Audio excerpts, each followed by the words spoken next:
This episode, The Case for Optimism. Why Cynics Lose from the Axiom and Vessel series is brought to you by Vizcard Studio. Welcome to the deep dive.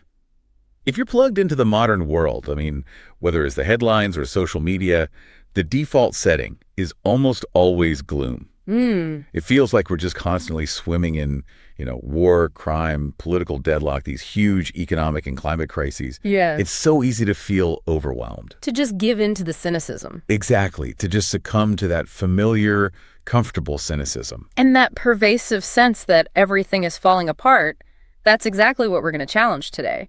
We've been looking at a source that makes a really hard-nosed factual case for optimism. Yeah. This isn't about ignoring the bad stuff, or giving you a slushy collection of inspiring thoughts. Right.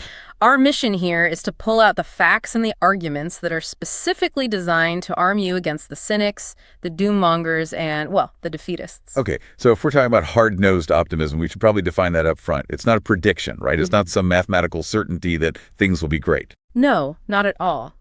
Optimism, in this context, is an attitude. It's a disposition that's really rooted in probability. It's the simple idea that in any complex situation, hope always exists. So it's about the choice. It's about the choice. Do you assess the facts and keep walking forward with that hope, or do you just sit down and cry? That brings us straight to that classic example of rational accounting. We're talking about Robinson Crusoe here. Exactly. He's shipwrecked, he's lost everything, but he doesn't just descend into madness. No, he doesn't wallow. He uses his reason to make two lists.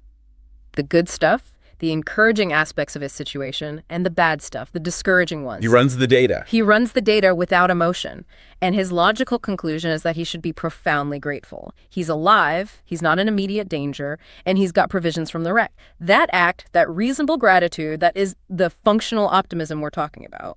So let's unpack that. If the objective facts are often better than we think they are, why are we so easily led to believe everything is worse? What are these forces that are fueling this pessimism? Well, the first layer is that there are powerful groups that actively benefit from keeping us in an anxious, nervous, or even depressed state. Start with politics. Right. Politicians need a crisis to justify their existence. Precisely.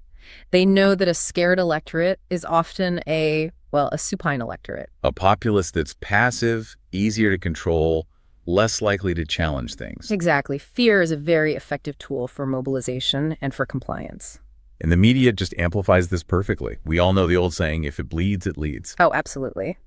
Bad news is good news for sales and clicks. But we have to look past the usual suspects, too.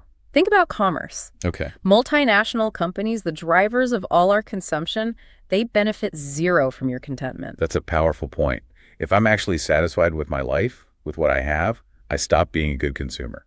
The whole advertising world is designed to play on your feelings of inadequacy, your anxiety, your FOMO. If you believe the world is broken, you're always looking for the next thing, the next product, the next escape to fix that internal problem. So it's a systemic design flaw.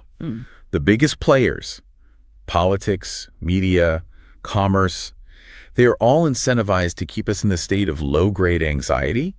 And then we add our own psychological traps on top of it. We certainly do. We fall victim to confirmation bias. We, adapt the facts to suit what we already believe. So if you're already inclined to think that all government is corrupt, you will filter every single headline to confirm that belief. Which leads to that pathological tendency to shift the blame. It's never us. It's always them. Always them. The corrupt, the selfish, the greedy elites who are ruining everything. And that gives us permission to be passive. The cynicism becomes a shield. It does, a shield against personal responsibility. That's why that framing analogy is so important. The director Alejandro Jodorowsky said it perfectly. He said, reality is a huge plate of food, and depending on the kind of mouth you have, you'll feed yourself accordingly. In other words, you give the food its taste. Exactly. If your mind is programmed for doom, reality is going to taste like doom no matter what's on the plate. And that brings us to the crucial pivot here. Choosing optimism isn't just about feeling better. It's a functional, effective choice. It's an act of intelligence, really. Self-preservation. Absolutely. Think about who actually solves problems. Optimism is the core quality of the activist, the world changer, the campaigner. It's a disposition that favors cooperation, compromise, construction. But wait, I have to push back a little on that. When people hear optimism, they often think of complacency. If we're always telling ourselves things are getting better, doesn't that make us ignore huge crises like climate change? Does this kind of optimism risk blinding us? That is the essential question. But the research actually shows the opposite is true. True optimists are not naive. They are actually better equipped than pessimists to see and adapt to negative information. How so? If you expect a solution is possible, you actually look at the risk more clearly. You engage with the data because you believe your action can change the outcome. So a pessimist sees a problem, assumes it's unsolvable, and just freezes up. But an optimist sees the same problem and immediately starts thinking about what to do. Precisely. They reclassify bad luck or setbacks as challenges to be overcome. They don't see themselves as victims of fate. And on a purely selfish level, this attitude may even boost your immune system, improve physical health, help you rebound faster. Despair serves no useful purpose. And on the flip side, the toll of sustained pessimism is profound. Pessimistic children are less likely to grow into healthy, fulfilled adults. Yeah, they lack motivation, they lack that self-belief to pursue ambitious goals, they underachieve. And here's the most intriguing finding. Pessimists are statistically more prone to accidents. What? They almost literally walk right into danger because they're so distracted by their own internal gloom. Wow. When we talk about overcoming enormous difficulty, the prime example has to be Helen Keller. Born deaf and blind, yet she became one of the most eloquent voices for optimism. That determination just proves the point. She wasn't sentimental about it. She was determined to work with what she had, the positive margin. The one thing she could control was her attitude. She invested her intelligence over the stupidity of despair. That choice, intelligence over stupidity, hope over cynicism, that's so clear when we look at tangible progress, things that fly completely under the radar of the news. Let's start with appropriate technology. Appropriate technology is such a sophisticated idea, but it's presented simply. It's just the application of the most cost-effective, least environmentally damaging tech to meet a specific purpose. So it's about avoiding waste, not just importing first-world solutions where they don't fit. Yeah, exactly. It lets developing countries leapfrog all that traditional polluting industrial development with very little investment. And the poster child for this has to be the clockwork radio. This story is just incredible. It truly is. The inventor, Trevor Bayliss, saw a documentary on the AIDS crisis in Africa. And the challenge wasn't broadcasting the information. It was getting the information to remote villages. Why? Because the cost of batteries was more than a family's weekly food budget. The radios were useless. So he found a solution that didn't need consumable power. Yes. His radio is cranked by hand for just 2 minutes, and that stores energy in a spring, which then powers 14 minutes of listening time. It's tough, it's low maintenance, and it delivers vital information where it's most needed. It's simple, elegant, and perfectly adapted. That's ingenious. And this thinking goes on, like the Jai PC. Right, a low-energy computer that needed a new power source. The solution, just mount a foot crank on a bicycle frame. So you have to do the footwork to download your email. You literally do. It connects health, energy, and information all in one. And even simpler things. The Zero refrigerator. Just a clay pot inside another clay pot. With damp sand in between. The evaporation keeps the inner pot cool enough to store vegetables for weeks longer. Or the Life Straw, a mini water purification plant powered just by sucking. These aren't multi-billion-dollar projects. They're just smart, focused ingenuity solving real life or death problems for pennies. It shows this deep human capacity for problem solving that the cynical narrative just ignores. So moving from ingenuity to goodness. Let's talk about altruism. This is behavior that conventional models of self-interest, both economic and Darwinian, really struggle with. They do. Most models, like kinship or reciprocal altruism, they suggest that generosity is always calculated. It's either to help your genes or to help someone who might help you later. But true selfless altruism just defies that. And the ultimate historical example has to be Oskar Schindler. He spent his entire fortune protecting over 1,000 Jewish workers during World War II. It ruined him. It put him at immense personal risk. What was his motivation? He was asked that, and his explanation was so simple. He said, when you know people, you have to behave toward them like human beings. He saw their humanity, and that just triggered this internal mandate that was stronger than anything else. And we see less extreme, but equally profound examples all the time.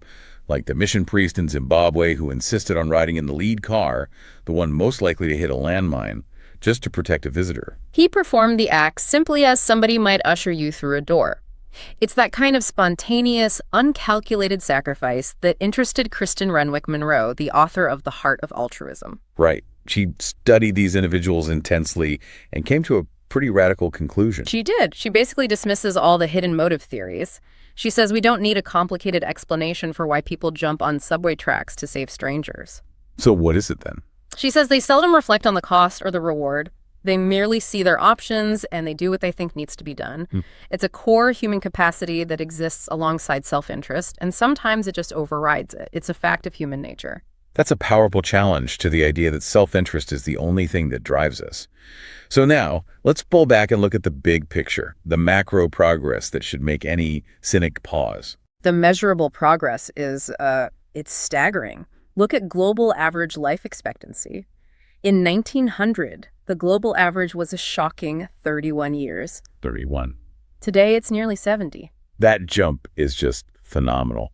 But what does that number really tell us, beyond just how long we live? It's not just about lifespan, it's a reflection of foundational stability. It means we've had massive, consistent improvements in food production, public sanitation, healthcare, social stability. It means fewer mothers die in childbirth. Fewer kids die from curable diseases. People aren't starving on the same scale. Exactly. The 20th century, for all its wars, was a period of unprecedented human triumph over disease and hunger. And the progress on poverty reduction, which cynics often sneer at, is massive when you look at the human scale. A 1% cut in global poverty, which people dismiss as too little, too late, well, that's a significant improvement in the lives of almost 10 million people. 10 million individual stories. 10 million stories of slightly better nutrition, slightly more stability. And the fact that we as an international community even set these targets like the Millennium Development Goals, that in itself is a sign of an optimistic, constructive political will. And we have to celebrate ending major diseases. That's probably the purest indicator of global cooperation. Smallpox. The first and only human infectious disease completely eradicated from nature, confirmed in 1980. That took decades of coordinated effort. Wow. And polio is next on the WHO's hit list. These are huge victories for human intelligence and cooperation, and they happen in the background while the media focuses on conflict. But if we only look at that huge overview, we miss the billions of individual stories that are just as miraculous. So let's go from macro progress to the ultimate micro miracle, your own body. The ultimate piece of biological engineering. You have 100 trillion cells in 12 staggering complex systems, all running without batteries. It's a continuous self-regulating, self-repairing system. And we abuse it constantly. In your lifetime, you'll spend about 3.5 years eating, 8 years working, and 12 years ruining your posture watching TV. And your legs will clock up 22,000 kilometers before they're done. Unbelievable. And yet, despite all this misuse, the body works perfectly right up until the second you die, and then it spontaneously disintegrates and recycles itself. I mean, if that isn't biological optimism, what is? And if that's too abstract, there's always the immediate small joys, the little free things in life that connect that macro progress to our micro existence. Like the first morning when you notice the days are finally getting longer after a long winter, that small, measurable return of light. Or a perfect piece of fruit. Just flawless. Finding a forgotten $20 bill in the pocket of an old coat you haven't worn in months. Yes. Or arriving at the station just in time to step straight onto the train. No waiting. That tiny victory. And opening a book and realizing right on the first page that you are not going to bed until you have finished it. It's those moments of pure, simple contentment, and you realize they're actually all around us. And that really is the core lesson we took from the sources. Optimism isn't just about feeling good. It's a deliberate choice to face challenges and invest in that positive margin. It's hope over cynicism, intelligence over stupidity. Even with the biggest challenges like climate change, the optimistic argument holds up. The economist Jeffrey Sachs pointed out that it can be solved, according to current estimates, for less than 1% of world income each year. That's it. That's it. The risk of inaction is devastating, but we have the technology and the resources. The only missing variable is the political and moral will, and that's what optimism provides. So we've covered the past, the present, the near future. What does this fiercely intelligent, hard-nosed optimism mean for the ultimate long-term future? Let's go way beyond the next generation. Let's talk about the long now. Because even if you accept the most scientifically pessimistic fate for the universe, the big crunch, where it all collapses back in on itself, there's still a theory that gives us the ultimate optimistic conclusion. Frank J. Tipler's omega point. The omega point. Okay, you have to ground that for us. What is that? It's a cosmological theory. It posits that near the very end of the universe, just before the total collapse, energy becomes so compressed and so abundant that computer capacity will increase exponentially faster than time runs out. So processing power becomes effectively infinite. Infinite. And if we have infinite computing power, You can transfer our consciousnesses. we transfer our consciousnesses to these universal machines. And then we would enjoy an infinite amount of subjective time. We could simulate and recreate anyone who has ever lived, run the history of humanity over and over, fix the mistakes, fast forward through the boring bits. So eternal life and the ultimate victory of intelligence over entropy. If that isn't a reason to be optimistic about the final frontier, well then you truly are difficult to please.